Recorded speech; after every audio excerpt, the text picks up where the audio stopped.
Hello, this is seller newsletter number 5 for the fall 2025 sale. We tried to make this one a quick one because we know you are all super busy right now. We are in our final week of item entry. Let's make this kind of quick. So if you have not yet, there are several seller how-to videos on our YouTube channel. So if you are feeling a little lost, a little confused about anything, that's a good place to start, especially if you're a person who learns well from videos. Those explain a lot of questions you might have, and so that's a good place to start if you're wanting a quick answer. Just a reminder, this Sunday at 10 p.m. is when our preset item entry date is set for. I will tell you, we are currently, I know I say this a lot of sales, but like we are trending, I believe, higher than I've ever seen. At this point, we're watching it really closely, watching categories really closely to make sure that we keep items open just as long as we possibly can. We will not, this is not your item entry warning. We will absolutely give you that warning before it comes to that. We usually give you about 24 hours warning. We really don't know how long it's going to be for sure because it's based on items. And so just be aware that right now you can still enter items, and we will definitely consider shutting down by category before we would consider shutting down the entire system. But just be aware you need to get on your item entry if you've not gotten that done yet. Just a little bit of a brief explanation if that's the first you're hearing about that policy. Basically, this sale's been going on for 23 years, and so over the years we have come to know how many items can get sold through our door, how many items our sales floor can hold, how many items we can present well. Once we kind of hit that item cap, you don't sell more items. Your item sell-through goes lower. Our shoppers are frustrated, our volunteers are overwhelmed, our sellers are frustrated because your sell-through goes down. And so that's the reason for that item cap.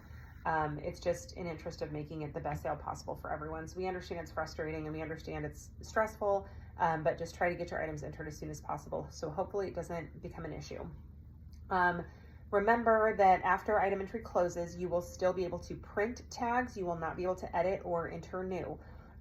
Remember, we no longer take handwriting on tags unless you come and get it approved with us, and we'll only approve those in specific circumstances. The reason for this is that it was being taken advantage of, and it was causing a lot of issues at the register, and at a lot of different points in the process when we had handwriting changing the meaning of the tag or whatever. And so we just had to say no more handwriting on tags. We are still needing volunteers. So our 2 regular shifts that are in the highest need right now are Saturday 12 to 4 and Sunday 12:30 to 4:30. We also have those 2-hour kind of mini shifts that are available only to consigners, and those get you into shop at 6 o'clock. So volunteers start shopping at 5:30. If you are doing one of those consigner only shifts, you get to shop at 6. Sellers get to shop at 6:30. So that is the thing. We're trialing this sale just to see how it goes because it was something we had requested last sale.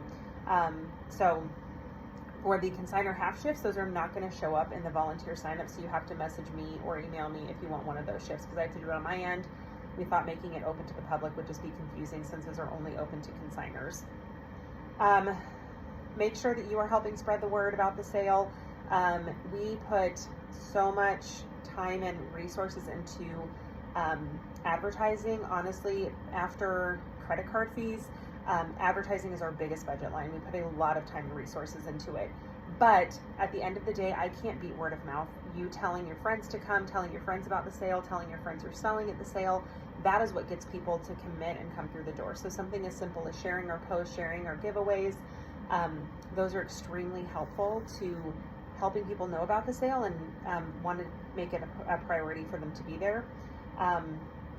If you are a new seller, you would hopefully have gotten a new seller packet, and that includes some little flyers in it that can help you kind of spread the word about the sale. There's no pressure to use those. You can recycle them. That's totally fine. But we had previously had people indicate that they would like ways to be able to share about the sale. I also do have some flyers and postcards available. We have volunteers who go out and hang them on lists according to lists. But if you have specific places you think that there should be a flyer, should be postcards, let me know and I'd be happy to get you some flyers and postcards to help spread the word about the sale. Remember, we do have item limits on women's clothing and women's shoes and maternity. So women's clothing is limited to 20, women's shoes are limited to 5 pairs. maternity clothes are list limited to 20. Those are separate, so you could have 20 maternity, 20 women's. That's just because those categories, specifically women's clothing, does not have a super high sell-through, so we do not want to devote a large rack space to it. Definitely high enough sell-through to make it worth us having them at the sale, but because it's lower than some of our other categories, we don't want to devote a lot of rack space to something that's not going to sell at as high of a rate. And so we are pickier with those things. We're going to pull things that we don't think are going to sell. If you are bringing a massive number of items and you have not checked with me first, we are probably going to be pulling some of your items. We want to stick to current, very, very current styles, things that teens will wear, or things that are, because moms shop those racks too, so things that are going to be in style for, our young moms. So cleaning out grandma's closet is not the venue for this event. Drop off and pick up appointments. Make sure you make appointments if you have not yet. Once the item entry shuts down, you will not be able to set up your drop off appointment. I can do it for you, but it's just kind of annoying for both of us. So if you can do that before the item entry shuts down, that would be wonderful. If you are planning to pick up any unsold items, go ahead and make a pickup appointment as well. Those can actually be done after item entries close down. For some reason, the system leaves those open, which is great. But definitely those drop-off appointments, get those made right now before you forget about it. There's a link to take you directly to that scheduling in the newsletter. So I think that is it. If you have any questions, please let us know. We will definitely be keeping you posted. Watch your email, watch the Facebook page for announcements if we get to our 5,000 item warning point. But I hope all of your tagging continues to go well this week. Thanks.